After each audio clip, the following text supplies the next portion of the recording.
everybody? Big Herc916, positivity, motivation. You know how we do it over here. You guys have been asking me to have some positive influences on the show. So I got my man Sean here, Life is Hoops on IG. And I met this brother out here in AZ, man. I was at a car show, bumped into him and his friend, and they were the only other brothers at the car show. So naturally, I had to speak and say, hey, man, what are you guys doing over here? And we started chopping it up. And this young brother right here is out here doing big things. He's got his master's degree, went through college, stayed out the way, avoided all the pitfalls of what you guys see going on in these hoods out here.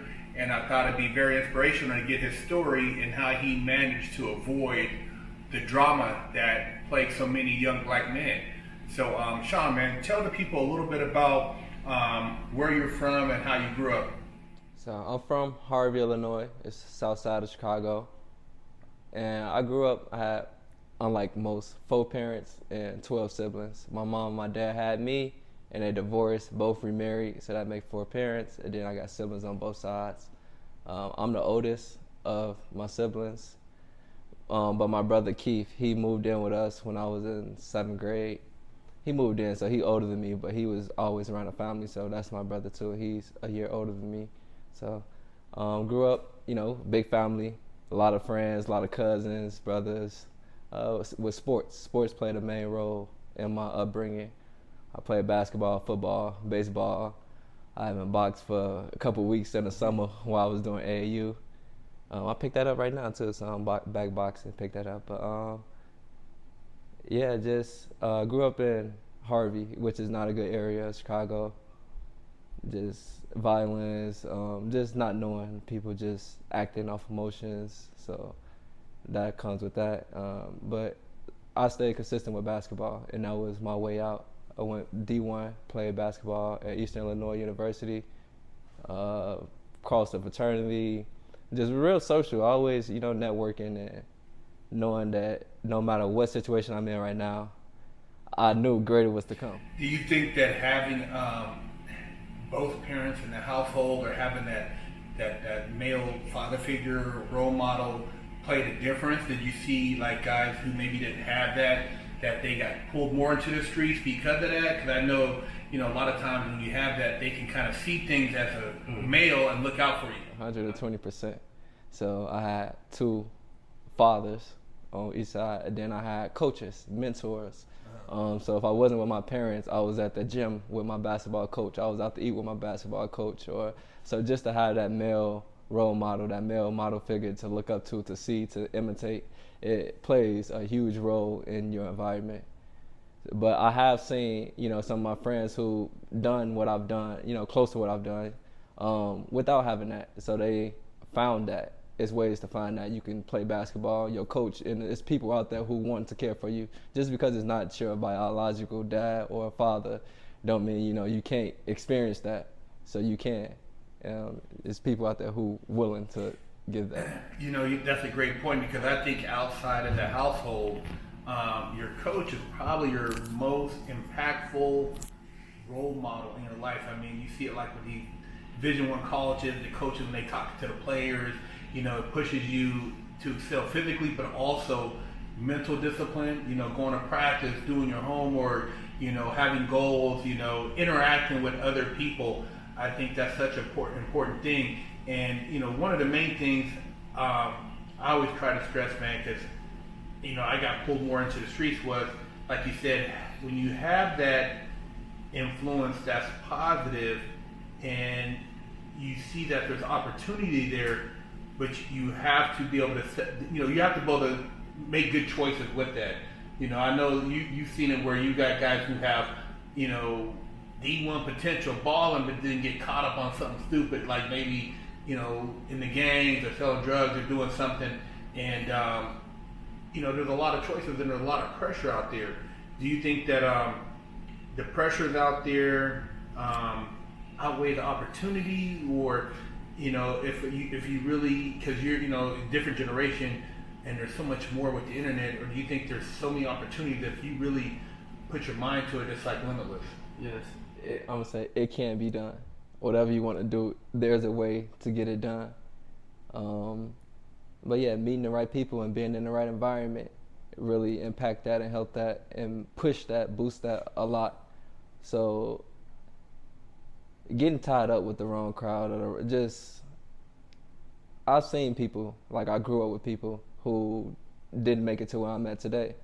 And they might be more talented to me. They might be more bigger than me, faster than me, stronger than me. But then it comes down to your mindset, because that's really what control your reality. So yeah, you can have all the skills, you can have all the talent, you can have the height, you could be the most athletic, but it don't matter if you're not locked in mentally with yourself, and your environment plays a huge role in that. Do you think the exposure too? Because I think like when you're exposed traveling, Yes. I know for myself, having like going to like moving from the hood and then going to Orange County and then going back and then putting in perspective like, oh wow, over here they get money. This is real money. It's like, you know what I mean? It's people's families, what their dad does. You know what I mean? Most definitely. Most definitely. That traveling for AAU, going to different states. Then when I went to college, going to getting on a plane, traveling every day, every weekend. So I was able to see different, to know that there's different out there. If you didn't leave your hometown, or if you stayed on the same block your entire life, you believe what you experience. Yeah. So if that's the only thing you experience, then that's what you believe. But once you get these different experiences, your belief, you become like more open-minded, like you be more aware, self-awareness that this not how it has to be. Like, cause they doing it like this, and they doing it like that, and they doing it like that. So you take what it is that you like and implement that into your daily routine. Now, through all your travels and seeing all these different places and just going in different cities, is there something that you can look back on that you remember like, damn, you know what I mean? And it kind of like, it's just like it was mind blowing, or it was something that was like, it was a pivotal point, like experience or something that you went through. Experience that I went through that really changed my perspective and my views is, in high school I was the coldest. Like anybody know me, like from Thornton, I'm like that. So when I went my freshman year of college, I went to Ball State, and I just had a full academic scholarship, so I had a couple D2 football offers, but I wanted to play basketball, so that's where I went. I went to play D1. I knew I was D1 in my mind, but once I got to Ball State, they wasn't accepting walk-ons, and they had 16-man rosters, so my first year playing sports was like out the window, and that crushed me. So I was like depressed. I was sad. All I knew was school and basketball. But yeah, so getting there. Then my sophomore year, I transferred to Eastern Illinois, where I became a student manager. And I just worked. I worked because I knew my ultimate goal was to be D1, then professionals, then go down the line. So I accepted. I had to humble myself. I was doing laundry for people who I'm 10 times better than. But I just realized I had to be humble. But then the next year I became a walk-on. Then after that, I got a full scholarship. So I was able to see, from a coaching perspective, as being a manager, drawing up plays, or from, being a water boy, or being like one game, I had a breakout game and I was in the newspaper, so just being able to see all them different perspectives and never taking nothing for granted. That's really like just being grateful, because you didn't have to even get water, because with the water, being a water boy, you get good gear, you get to travel, so it's pros. And so just not to take nothing for granted, and if you want it, work for it. So as far as like throughout your college career and your academics, was there a point where you said, okay, basketball is like my passion, but I'm gonna kind of look for some other things to kind of get into, or took it in a different direction? Basketball was always me, and I was locked in on it, and that's the only thing I seen. And that really blocked some of my vision all them years, because it was opportunity, but I was so locked in on this that I didn't see nothing else. I didn't have peripheral, only had peripheral on the court. So once the ball stopped, my senior year, I missed the first half of my senior year. I broke my elbow. Went through a lot with that. I was graduating that year, so I missed all my classes for like a month. So I had to make up all that work. So that just put me through a rough patch, and that's when I really had to start opening up, okay, life after basketball. Mm-hmm. But I worked to get back, and I finished the season. My parents came to my senior night, and that was lit. I got all my family in one room, and we partied and kicked it. But after the ball stopped, is when I had to find, what was next, and that crushed me again. Just after the ball stopped, what's next? And I had to just be open-minded. and my stepdad, he told me like, cause I was applying for jobs like $40,000-$60,000 jobs, and he was like, after you get a house, after you get get a nice you get a car note, taxes, you're not gonna have nothing that's not for the life that you live.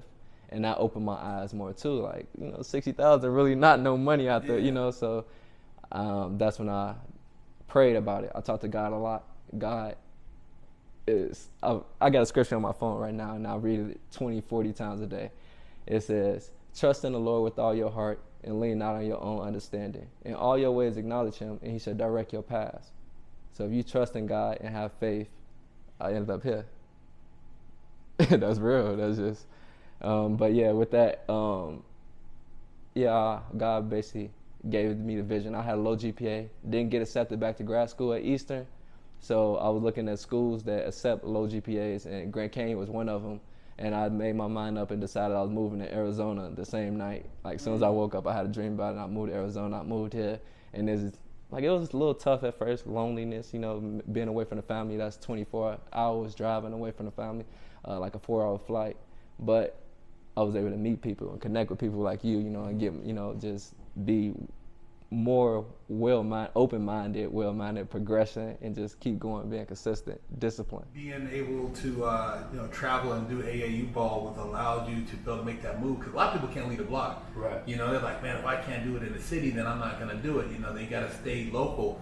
But it was a big move for us too. I mean, we moved out here. I didn't know anybody, but I'm like, let me visit Arizona, and it's like I came out here. I'm like, man, there's a lot of opportunity out here, and I never looked back. I mean, I was born and raised in California, but coming out here and just putting, like you said, I kind of meditated on it, put it out to God, the universe, and just create opportunities so that I can make a good life out here, and things just started happening. Tell the people a little bit about what you have going on now. I know you got some entrepreneurial stuff you're working on. You got your clothing brand. I mean, how do you go about getting into that? Entrepreneurship is the way. Entrepreneurship. If you learn how to leverage the systems and you learn how to leverage the content, entrepreneurship is. But how did I get into entrepreneurship? I got into entrepreneurship because I didn't work a job.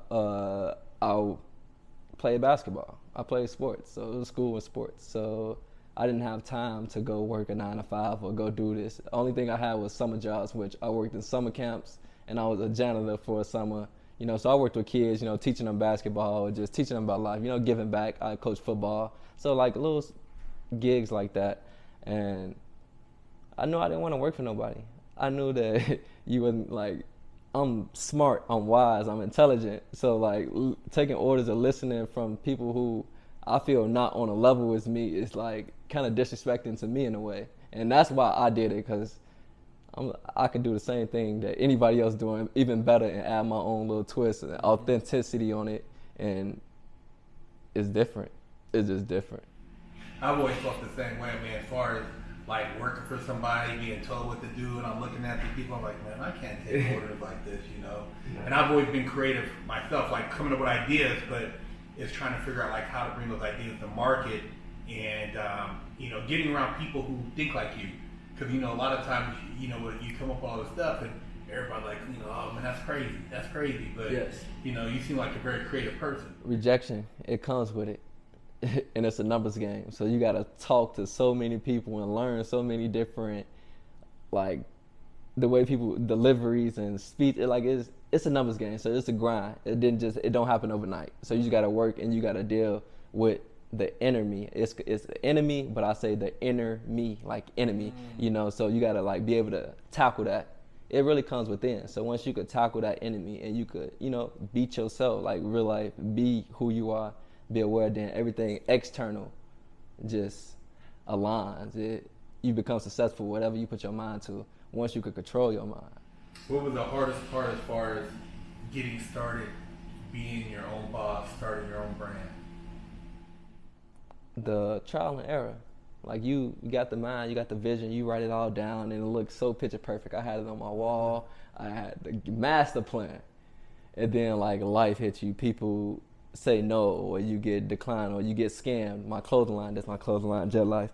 When we first started, we was talking to different vendors in the US, overseas, just really weighing our options, and we were ordering we pride ourselves on quality. So I got, we're a luxury designer brand, so we pride ourselves on quality. So we was finding, vendors who just stamp something on and send it to you to get their money or get paid. So being smart enough, wise enough, having the experience to read people, to scan people, like transparency, and to know, like, because it's easy to, well, I got this, I got that, I got this. But the people who really got it, they don't got to talk about it. They let their work speak for them. So being able to look past, but you got to go through people to filter that. Right. Yeah. And that's why I tell people, like, life, it's a life lesson. You can't, everything's not in a book. Because like you said, even if you have everything in a book, but then you try it in life, it might not work like the book says. Exactly. So you got to learn through just your actions how things are going to play out. And that's the, that's the biggest way, man. It's like, you, multiple businesses, man, like Mark Cuban said, and some of these other people who have tried, numerous things, Elon Musk, but you got to keep going. And one thing I learned too is that they told me before I started this crazy grind, like in the business world, they said millionaires and billionaires got 7 sources of income. So I thought to myself, like, how can I get 7 sources of income? So I started, cutting grass for my family. They got a lawn care service. I started buying shirts off eBay and reselling them for more. My guy, who I got the clothing line with now, how we built up our audience, he was getting designer shoes, and we was reselling them. So, we had the clientele. So we was like, bro, we selling all of these brands. Let's sell our own. Let's do our own. Let's design our own.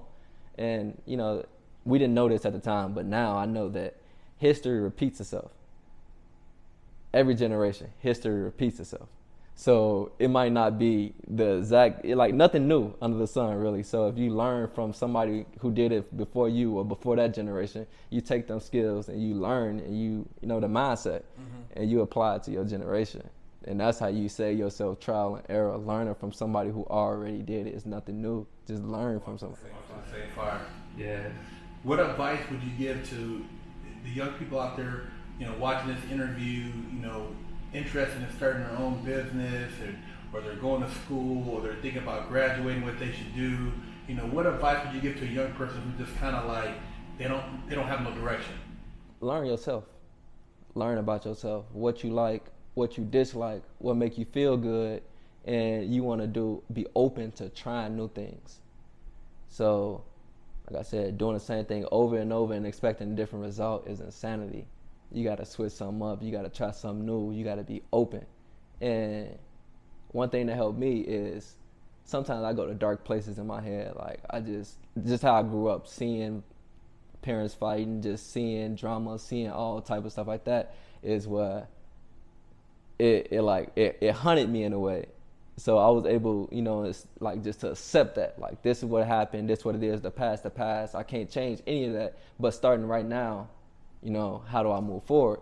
So I was able to use my past and use where I came from, coming from a bad area, all that, and spit it out like through clothes or spit it out through, I do movies on YouTube or just, just talking to people. I was a teacher. I was teaching 7th grade science when I first moved out here. I was coaching basketball. So I was able to express that and help people, who come from areas like who could relate. It's a relatability. That's another thing I learned too. I learned is, so being able to relate, like we all got the same emotions: happy, angry, jealous, sad, joy. We all feel those emotions, but we got a different story that make us feel that emotion. So what make me happy? You felt happiness before, but it was a different story that made you happy. So I think about something that made me happy and I tell that story, this what made me happy, and like, oh, I experienced something like that, and now we relate. Now you get somebody to open up a little bit because you got something to relate. That's and right. Now they're more receptive to the message that you're giving them. That's right.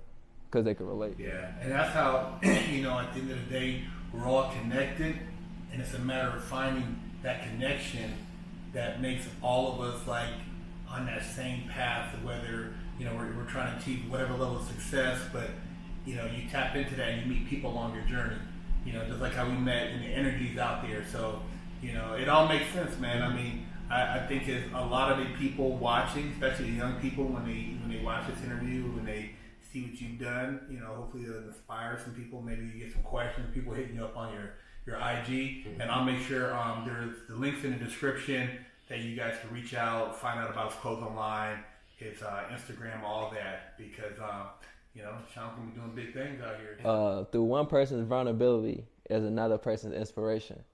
So you got to be willing to be vulnerable. You got to be able to talk about it. You got to be transparent. Whatever it is you're going through, you got to find a perspective to give that out there, to put that out there. And that's how you help and change lives. It's the perspective that changes. It's nothing outside, nothing external. It's all within. You click, you operate on a higher frequency, on a higher vibration, and everything you touch turn to gold. Hey, that well said, man. I appreciate Yes, sir. you coming on the channel, man. Yes, sir. Appreciate that. Appreciate you having me out. Hey, Big Herc916. Positivity, motivation.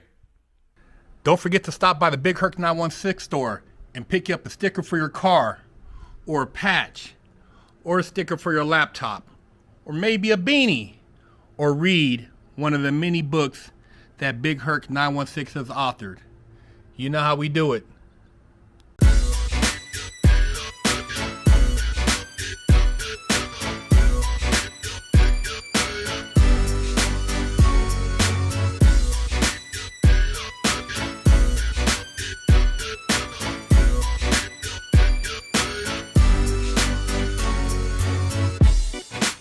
Lockdown's over.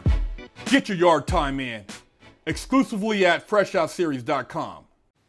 Hello, I'm Big Herc916. Contact me for life coaching and motivational speaking.